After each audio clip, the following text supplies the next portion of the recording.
The entry was exactly 14 words long. Archivist Sorrel found it buried in the secondary classification files, wedged between records of extinct insectoid colonies and a volcanic moon that had torn itself apart 6,000 years ago. She almost scrolled past it, but something made her pause. Perhaps it was the dismissive tone. Perhaps it was the certainty with which it had been written. Class, 7 world. Primitive bipedal species. No strategic value. Expected extinction within 200 cycles. The timestamp placed the entry at 300 years old. Sorrel let out a small chirp of amusement, the Drelith equivalent of a chuckle. Whoever had written this assessment had clearly been bored. Class, 7 worlds rarely produced anything interesting. Their inhabitants usually destroyed themselves through war or environmental collapse long before they developed spaceflight. She filed the entry away and returned to her actual work. The Galactic Archives on Viridian Station held the official history of the known universe. 40,000 years of records maintained by her species with careful precision. Every war documented. Every treaty preserved. Every species cataloged according to their significance to galactic affairs. Humanity, apparently, had not been significant enough for more than 14 words, 0.3 levels below the archive chambers. A human freighter captain named David Okonkwo was learning just how insignificant his species was considered. He had been waiting in the Department of Minor Species Petitions for 6 hours. The room was clearly designed to discourage visitors. The seats were shaped for bodies with 3 legs. The air was too thin for comfortable breathing. The lighting flickered at a frequency that gave him a persistent headache that he wanted access to trade routes through Drelith space. His cargo holds were full of agricultural equipment bound for the Kethri colonies on the galaxy's outer rim. The fastest route cut through 4 Drelith-controlled sectors. Without permission, the journey would take an additional 3 months. When his number was finally called, the official behind the counter barely glanced at him. "Your request has been logged," the official said.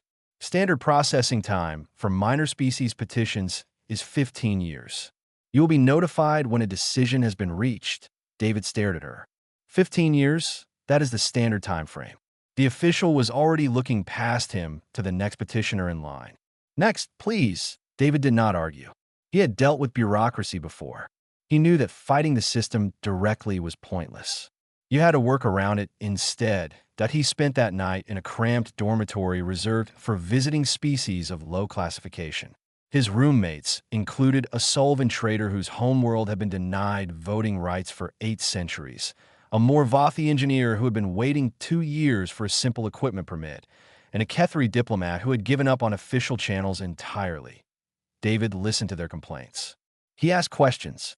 He learned that the Sullivan trader had access to fuel depots that bypassed Drelith inspection stations.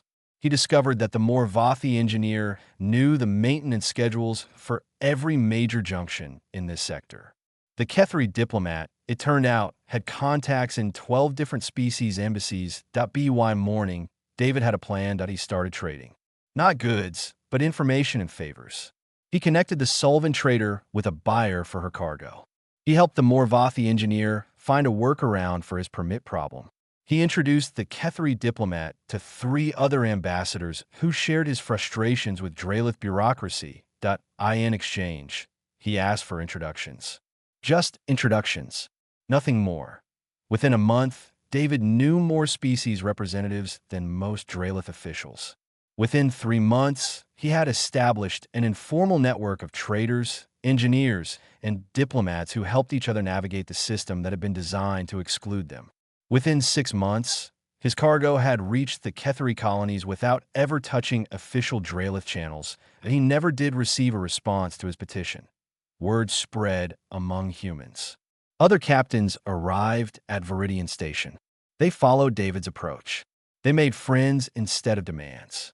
They solved problems for species that the Drelith considered beneath their attention. They shared food and stories and technical knowledge freely. The Drelith did not notice. Why would they?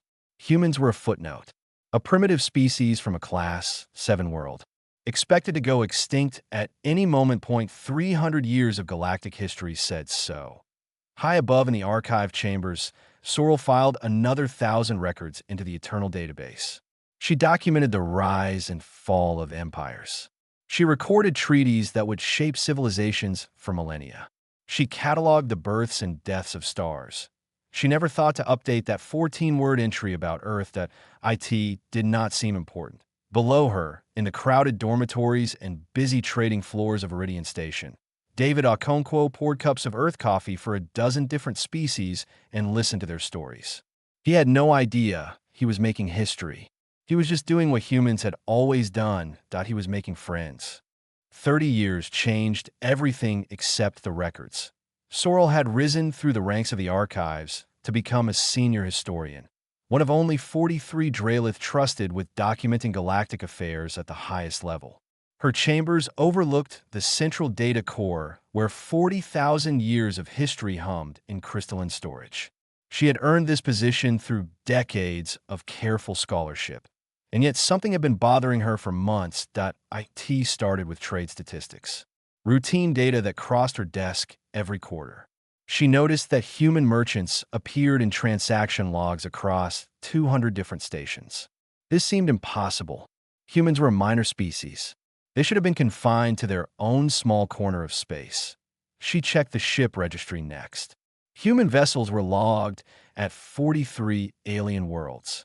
Human engineers had been credited with repairs on 6 stations that Drelith technicians had declared beyond saving. Human medical teams had responded to disease outbreaks on 3 different planets. Sorrel requested updated information on Earth and its colonies. The request was flagged as low priority. It took 2 years to process. When the report finally arrived, she read it in silence. Then she read it again, then a third time. Humans now occupied 31 colony worlds.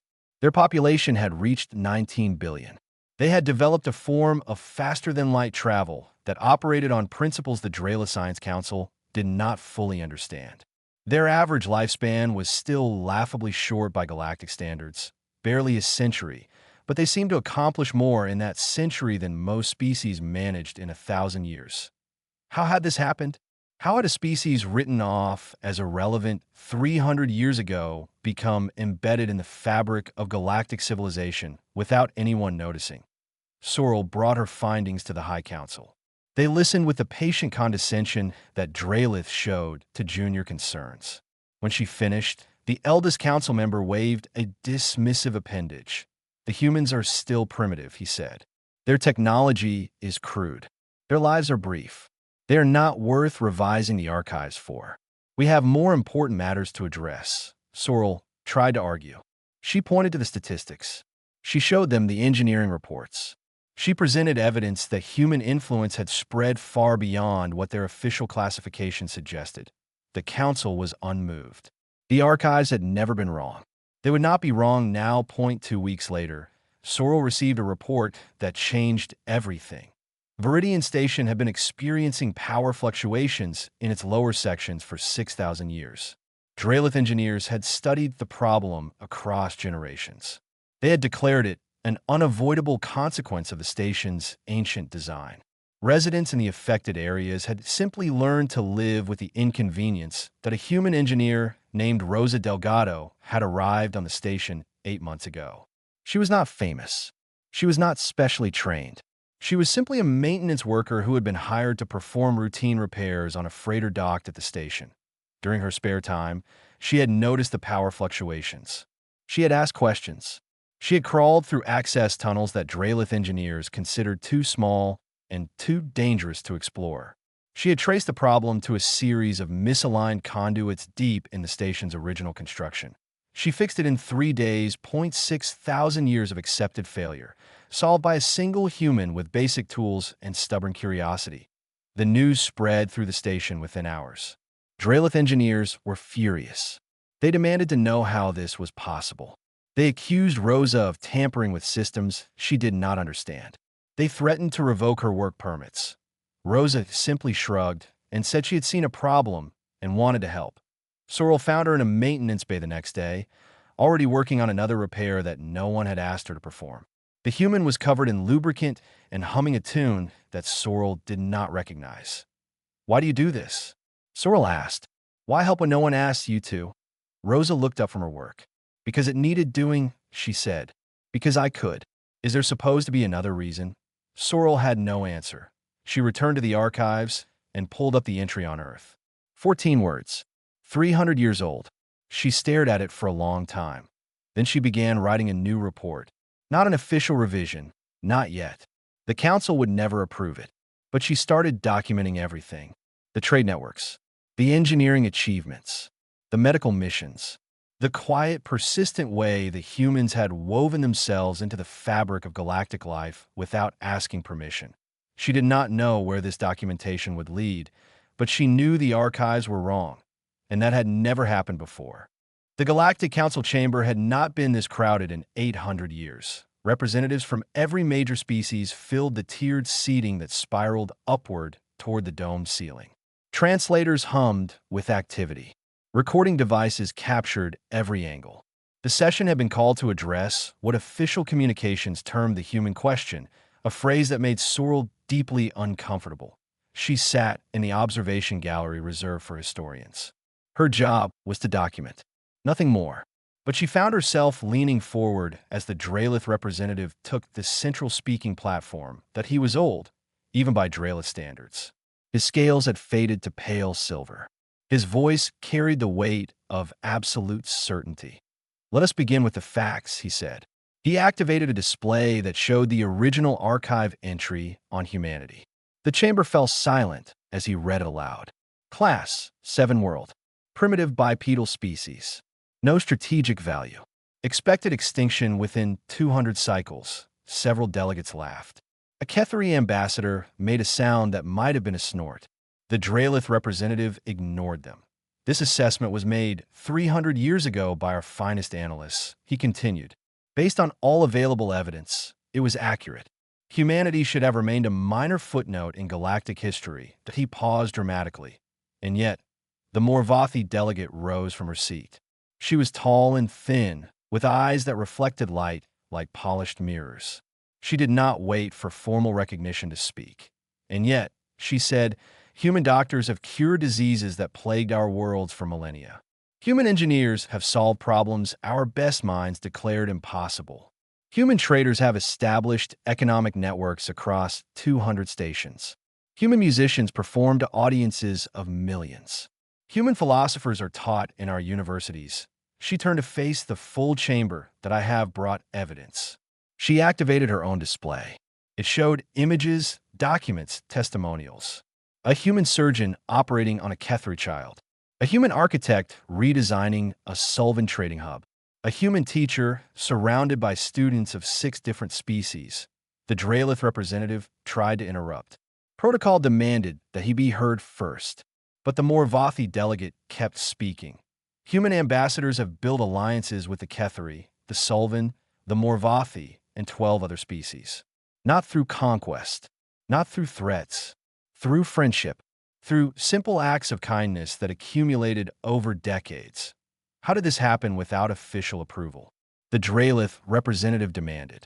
His voice had lost some of its certainty. Our classification systems should have prevented this level of integration. That a new voice answered from the back of the chamber. We did not ask for approval. The speaker was a human woman named Priya Sharma. She walked down the central aisle toward the speaking platform with a calm confidence that seemed to unsettle several delegates. She was not young, but she moved with purpose. Ambassador Sharma, the Draelith representative, said stiffly, "You are not scheduled to address this session." No, Priya agreed. "But you were discussing my species. I thought it only fair that we speak for ourselves." She reached the platform and turned to face the assembled delegates. 300 years ago, you wrote us off as insignificant.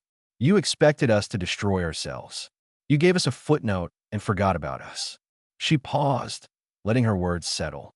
We did not forget about you. She gestured to the evidence the Morvathi delegate had displayed that we saw species struggling with problems we could help solve. So we helped. We saw worlds suffering from diseases we could treat. So we treated them. We saw people who needed friends. So we became their friends. The chamber was completely silent. That we did not come here to conquer. Priya continued. We did not come here to dominate. We came here because the universe is vast and lonely and full of wonders we wanted to share. We came here because helping others is simply what we do. The Dralith representative looked like he wanted to argue, but could not find the words that a vote was called. The motion was to reclassify humanity as an emerging regional power, a status that came with voting rights, trade privileges, and formal recognition in the archives. The vote passed by a margin of 47-3. Only the Dralith abstained. After the session ended, Sorrel found Priya Sharma in a quiet corridor outside the chamber. The human ambassador was looking out a window at the stars. "Your archives were not wrong," Priya said without turning around. She had sensed Sorrel's approach somehow. 300 years ago, we were exactly what you described. Primitive, insignificant, likely to destroy ourselves. Then what changed? Sorrel asked. Priya turned to face her. Her eyes held something that Sorrel could not quite identify. Warmth, perhaps, or understanding. "We decided that destruction was boring," Priya said. "We decided to make friends instead." She smiled. "IT turns out the universe needed friends more than it needed conquerors." Who knew? Sorrel watched her walk away and wondered how to write this moment for the archives. She suspected that 14 words would no longer be sufficient. The warning came from the outer colonies. First, the Kethri scout ship detected the anomaly near the edge of map space. A tear in the fabric of reality itself, bleeding darkness into the void. Before the scout could transmit detailed readings, something emerged from that darkness and destroyed it. Then came the second ship, and the third, and the fourth. Within a week, 12 colony worlds had gone silent. Communication arrays that had operated for centuries suddenly stopped transmitting. Defense platforms that had never fired a shot were reduced to floating debris. The Variketh had returned. Sorrel learned the name from records so old they predated modern classification systems. 12,000 years ago, the Variketh had swept through the galaxy like a plague. They consumed worlds. They harvested species. They nearly destroyed the Dralith civilization before being driven back into the darkness between galaxies. The archives contained detailed accounts of that war. Billions dead, entire species erased from existence, planets rendered permanently uninhabitable. The victory had cost everything, and even then it had only been partial. The Variketh were not defeated. They were merely driven away. Now they had returned, and they were hungry. The Galactic Council convened an emergency session. The panic was immediate and overwhelming. Delegates shouted over each other. Ancient rivalries resurfaced. Species that had been allies for centuries suddenly remembered old grievances. The Dralith representative presented their analysis with grim efficiency. Based on current fleet strength and the observed capabilities of Variketh vessels, they could hold 3 core systems if they abandoned everything else. Outer colonies would be sacrificed. Secondary worlds would be evacuated. The goal was survival. Nothing more. IT is the best outcome we can project, the representative concluded. We must accept reality. The chamber erupted in chaos. Kethri delegates screamed that their homeworld was in the outer sectors. Sullivan ambassadors demanded to know why their species should die to protect Dralith territory. The Morvathi delegation walked out entirely. Through it all, the human representatives remained silent. Priya Sharma was 83 years old now. Her hair had gone white. Her movements had slowed. But her voice, when she finally spoke, cut through the noise like a blade. "We are not abandoning anyone." The chamber fell silent. Priya stood with difficulty. A young aide offered support, but she waved him away. 300 years ago, you told us we were insignificant. You gave us a footnote and expected us to disappear. She looked around the chamber at the frightened faces of a dozen species. We did not disappear. We made friends instead. She activated a communication display. And now, she said, we're calling those friends. The display showed ship signatures. Hundreds of them. Human vessels from 31 colony worlds, already moving toward the conflict zone. But they were not alone. Kethri warships appeared on the display. Then Sullivan cruisers. Then Morvathi carriers. Then ships from 12 other species, all converging on a single point. The Dralith representative stared at the display in disbelief. This is impossible. We did not invoke any mutual defense treaties. We did not issue a call for aid. You did not pre-agreed. We did. She smiled, and for a moment she looked young again. We asked our friends if they would stand with us. They said yes. Not because of treaties, not because of obligations, because humans had stood with them when they needed help, because we had earned their trust through 300 years of friendship. The display updated again. More ships, more species. The fleet was growing by the minute. Captain David Okonkwo is leading the combined force, Priya said. He is 87 years old and should probably be retired. But he refused to sit this out. She looked directly at the Dralith representative. He asked me to deliver a message to this council. He said to tell you that humanity does not abandon its friends. Ever, the chamber was completely silent. Sorrel watched from the observation gallery, her recording devices capturing everything. She saw the fear in the eyes of the Dralith delegates. She saw the hope in the eyes of the Ketheri. She saw something that she could not quite name pass across the faces of every species present. Perhaps it was shame. Perhaps it was wonder. Perhaps it was simply the realization that the galaxy had changed while they were not paying attention, but on the display, David Okonkwo's fleet continued to grow. Species that had never fought together were forming battle lines. Engineers who had never met were sharing technical specifications. Doctors were coordinating medical responses across dozens of different physiologies. And somewhere in the darkness between stars, the Varaketh were about to learn that the footnote they had ignored 300 years ago had become something else entirely. Humanity had written themselves into the story. Now, they were going to defend every chapter. 4 years of fire. That was how historians would later describe the war against the Varaketh. 4 years of burning worlds and desperate battles and losses that no species had experienced in millennia. Sorrel documented everything. She had been assigned by the High Council to record the conflict for the archives. It was meant to be an honor, but most days it felt like a curse. She witnessed things that would haunt her for the rest of her long life. She watched the Battle of Ketheri Prime, where human and alien ships fought side by side against a Varaketh armada 3 times their size. She recorded the siege of the Solvan homeworld, where Rosa Delgado's engineering principles were used to build shields that the enemy could not penetrate. She documented the fall of Station Meridian, where 10,000 civilians were evacuated under fire, while human soldiers held the docking bays until the last transport escaped. The humans fought differently than the Varaketh expected. They did not follow predictable patterns. When one strategy failed, they invented another. When their ships were destroyed, they built new ones. When their soldiers fell, others took their place without hesitation.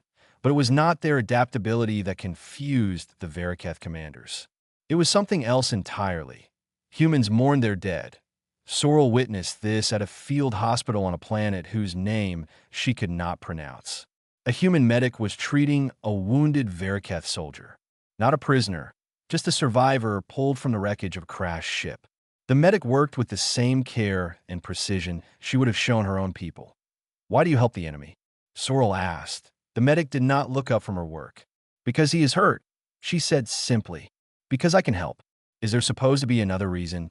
It was the same answer Rosa Delgado had given years ago. Sorrel was beginning to understand that this was not a coincidence. This was who humans were. Varaketh intelligence officers could not model this behavior. Their strategic algorithms were built on assumptions of rational self-interest. They expected enemies to maximize their own survival at the expense of others. They did not know how to predict a species that would sacrifice itself to protect strangers. Priya Sharma, now in her late 80s, continued to serve as chief diplomat throughout the war. She negotiated ceasefires that held just long enough for evacuations. She brokered agreements between species that had distrusted each other for centuries. She spoke at memorial services for fallen soldiers of every species, and somehow found words that brought comfort regardless of the language. She never stopped believing they would win in the 3rd year of the war. A Varaketh offensive threatened to cut the Allied fleet in half. The only thing standing between the enemy and total victory was a damaged defense platform crewed by volunteers who knew they would not survive. The platform held for 6 hours. long enough for reinforcements to arrive, long enough for the line to stabilize, long enough to turn the tide of the war. Every volunteer was human. The fourth year brought the final battle. David Okonkwo, now 91 years old, commanded the Allied fleet from the bridge of his flagship. He had refused retirement 100 times. He said he would rest when the war was over. The Varaketh command vessel was the size of a small moon. It had destroyed civilizations. It had harvested entire species. It hung in space like a monument to 12,000 years of conquest. A human pilot named James Adeyemi flew a damaged cruiser into its heart. His ship was too small to destroy the vessel entirely, but it was large enough to cripple the command systems, large enough to blind the Varaketh fleet at the critical moment, large enough to give the Allies the opening they needed to win. The last transmission from his ship was brief. "Tell my daughter I love her. Tell the galaxy we were here." Sorrel recorded those words. She would remember them for the rest of her life. The battle ended 3 hours later. The Varaketh fleet was broken. Not destroyed entirely, but scattered and leaderless and retreating into the darkness from which they had come. The galaxy had survived. In the aftermath, Sorrel stood among the wreckage and wondered how to write this history. The archives demanded objectivity. They demanded detachment. They demanded that events be recorded without emotion or interpretation.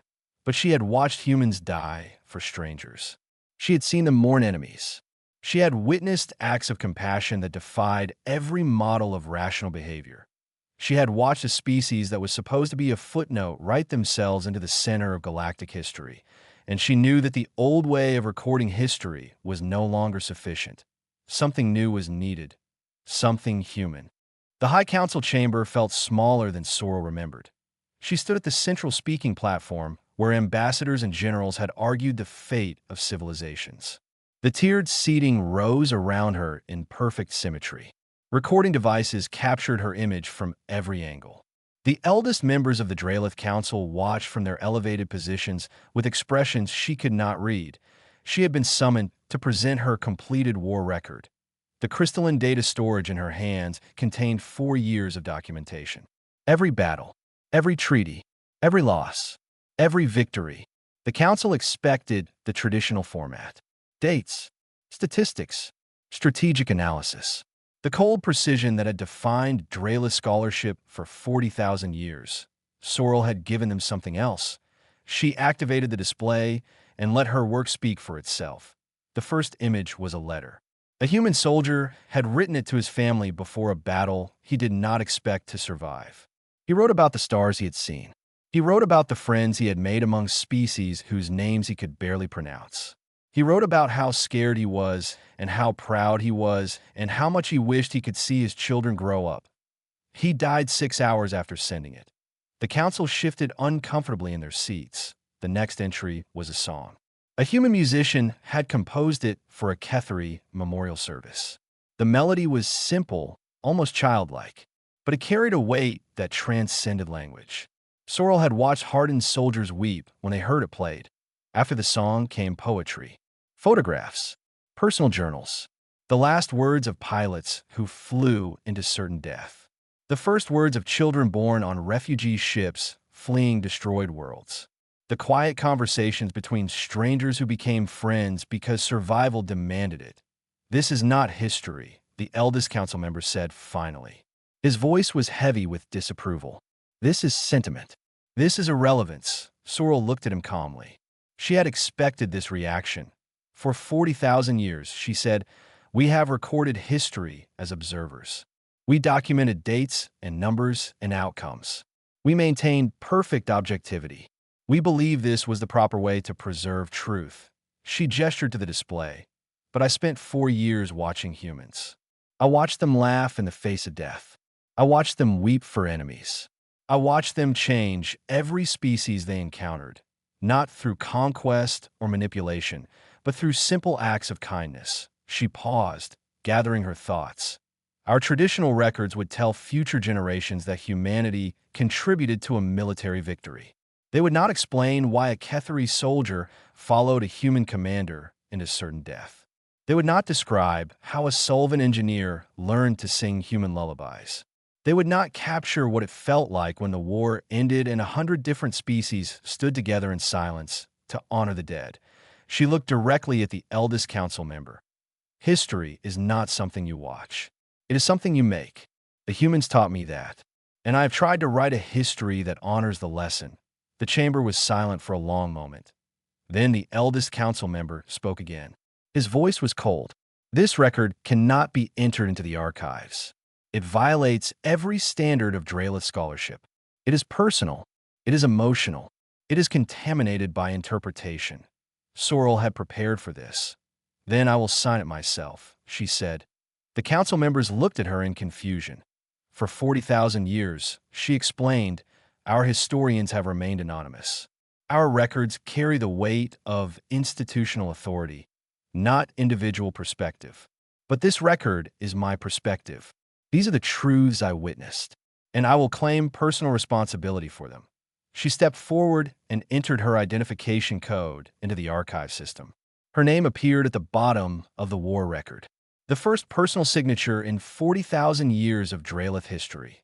The council erupted in protest. Sorrel ignored them. She turned and walked out of the chamber without looking back. The humans threw her a party that night. That IT was held in a crowded recreation hall on Viridian Station. Representatives from a dozen species attended. There was music and food and drinks that Sorrel could not identify. People told jokes she did not understand. They laughed at things that made no sense to her.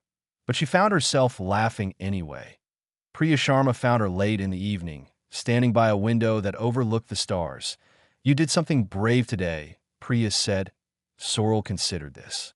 I did something necessary. Whether it was brave, I cannot say. Priya smiled. That is usually what bravery feels like. They stood together in comfortable silence. Outside the window, the galaxy turned slowly, filled with worlds that had been changed forever by a species that was supposed to be insignificant, that we were a footnote, Priya said quietly. Now we're the whole story. Sorrel nodded, and oh, she said. Now we are writing the story together. The party continued around them. Someone started teaching a Kethri how to dance. A Sullivan trader was trying to explain the rules of a human card game. Somewhere in the corner, a group was planning a memorial for those who had not survived the war. It was chaotic. It was messy. It was beautifully, impossibly human. And for the first time in her long life, Sorrel felt like she was exactly where she belonged.